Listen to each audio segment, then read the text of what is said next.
अब परिवार की राजनीति से नंबर गेम की राजनीति में चलते हैं, जहां आज बिहार में दो चेहरों की बड़ी चर्चा है।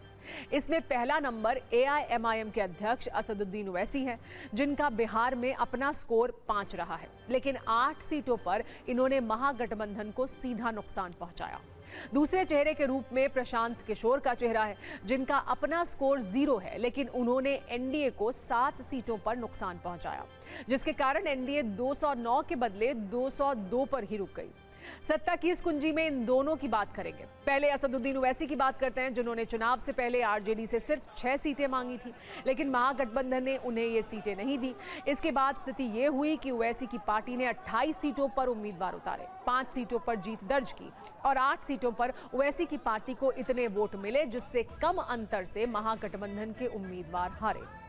28 सीटों पर लड़ी एआईएमआईएम का स्ट्राइक रेट महागठबंधन की पार्टियों से बेहतर रहा। आरजेडी 143 सीटों पर लड़कर सिर्फ 25 सीटें ही जीत पाई, जबकि कांग्रेस 61 सीटों पर लड़ी और सिर्फ 6 सीट जीत पाई।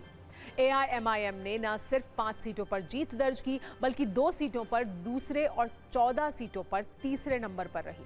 कुल वोट शेयर की बात करें तो एआईएमआईएम को 1.85% वोट मिला। इन आंकड़ों से ये संकेत मिलते हैं कि अगर तेजस्वी यादव ने एआईएमआईएम की 6 सीटों की मांग मान ली होती तो महागठबंधन की स्थिति थोड़ी बेहतर होती। लेकिन अब वक्त निकल चुका है और नतीजे महागठबंधन के लिए तो बहुत ही बुरे रहे हैं। इन मुद्दों पर हमारे सहयोगी निशांत चतुर्वेदी ने असदुद्दीन ओवैसी से बात भी की। सुनिए उन्होंने क्या कहा।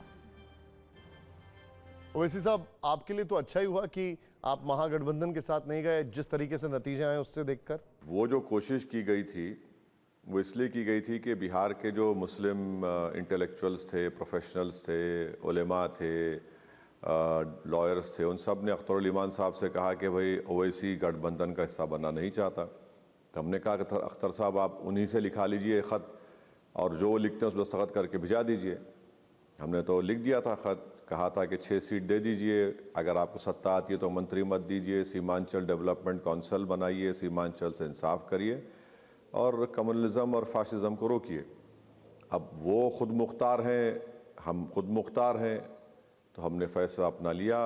उनको वो नहीं समझते थे, तो ठीक है, हम आवाम के दरमियान, जनता के दरमियान में गए और दुनिया ने देख लिया कि हमारा जो परफॉर्मेंस है वो खुद बिहार की जनता ने, ख़ास तौर से सीमांचल जनता ने उन तमाम लोगों को जवाब दे दिया। ये जब हम बात करते हैं कि अलायंस नहीं हो पाया या नहीं, लेकिन इन द हिंडसाइट आपका एनालिसिस क्या है? चाहे वो अखिलेश हो या तेजस्वी हो, इनको परहेज क्या है आपकी पार्टी से, आपसे? नहीं, परहेज ये है कि परहेज मुझसे कितना है, ज़्यादा है, कम है, वो अलग बात है, मगर इन लोगों को एक किस्म से इस बात कि वो लोग मुखालिफत करते, बल्कि उनको नफ़रत भी है कि कोई मुस्लिम समाज की लीडरशिप ना उभरे, और इसीलिए वो हर समाज की लीडरशिप को बर्दाश्त कर सकते हैं, चाहे वो मल्ला बरादरी की हो, ओबीसी के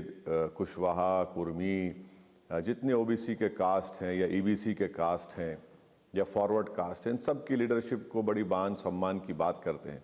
इनको प्रॉब्लम आता है लफ्ज़ मुसलमान से, इसलिए कि वे इन्होंने हमेशा ये मुसलमानों को वोटर समझा, एटीएम समझा, और उनको यही उनके दिमाग में डाल दिया कि देखो हम तुम्हारे मसीहा हैं, हम ही तुम्हारी जान माल, तुम्हारी मस्जिद, तुम्हारी इबादत गाहें और तुम्हारे घर की हिफाजत करेंगे। तुम्हारा काम इतना है कि तुम हमारे लिए दरी बिछाओ, हमको निकल कर वोट डालो, हमारे बाप को तुमने डाला, हमारी माँ को डाला, अब हमको डालो, हमारे आने वाली नस्लों को डालो।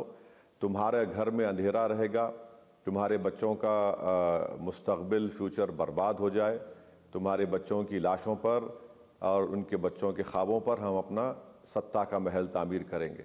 हम इसको कबूल नहीं करते। हम ये कह रहे हैं कि जब आप सामाजिक न्याय की बात करते हैं, तो जब 3.5% का एक समाज कह रहा है कि उप मुख्यमंत्री होगा, तो 17% जो मुसलमान हैं निशान साहब बिहार में, 2% आप निकाल दीजिए अपर कास्ट मुस्लिम्स हो गए, तो 15% तो सबसे बड़ा कास्ट तो ये हो गया ना। इनको क्या देते हैं अब? लॉलीपॉप। और जो 14% यादव समाज है उनको अब 36% टिकट दिए। ये जो 200 पार का मैंडेट आया, या जो नंबर्स आए उसको लेकर कांग्रेस ने कहा कि ये वोट चोरी की वजह से हुआ है, लेकिन वोट चोरी से अगर कहा जाए तो फिर तो ओवैसी जी को फायदा हो गया।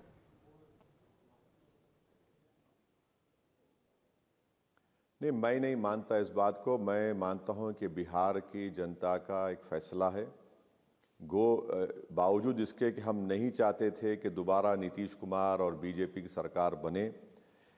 ये फैसला हमारी मर्जी और हमारी कोशिशों के बरखिलाफ आया है, मगर जब जमहूरियत में अवाम का फैसला है तो हम उसको कबूल करते हैं, इज़्ज़त की निगाहों से देखते हैं। और हमारी पार्टी ने कहा कि अगर नीतीश कुमार की सरकार बिहार में और ख़ास तौर से सीमांचल में इंसाफ करना चाहती है, विकास करना चाहती है, सीमांचल की पसमानदगी को दूर करना चाहती है, वहाँ से पलायन को रोकना चाहती है, अस्पताल और स्कूल बनाना चाहती है, पुल बनाना चाहती है, नदी के कटाव को रोकना चाहती है, तो हम बराबर आपसे कोऑपरेशन करेंगे। ओवैसी की पार्टी ने यहां 2020 में 5 सीटें जीती थीं। आरजेडी ने उनके 4 विधायकों को तोड़ लिया था। इस बार फिर से ओवैसी की पार्टी को 5 सीटें मिली, यानी उन्होंने कुछ सीटें जीती तो कुछ पर महागठबंधन को नुकसान पहुंचाया। वैसे नुकसान सिर्फ महागठबंधन को नहीं हुआ है, बल्कि एनडीए को भी हुआ है। प्रशांत किशोर की पार्टी को सिर्फ 3.30% वोट मिला है, लेकिन 7 सीटों पर एनडीए की हार का अंतर जन स्वराज के मिले वोटों से कम है। यानी जन स्वराज के वोट एनडीए को मिलते तो ये 7 सीटें एनडीए और जीत सकती थी। हालांकि जन स्वराज को मिले 3.30% वोट को लेकर कहा जा सकता है कि प्रशांत किशोर की पार्टी ने जो माहौल बनाया था, उन्हें 96.70 हवा थी और सिर्फ 3.30 ही वोट थे।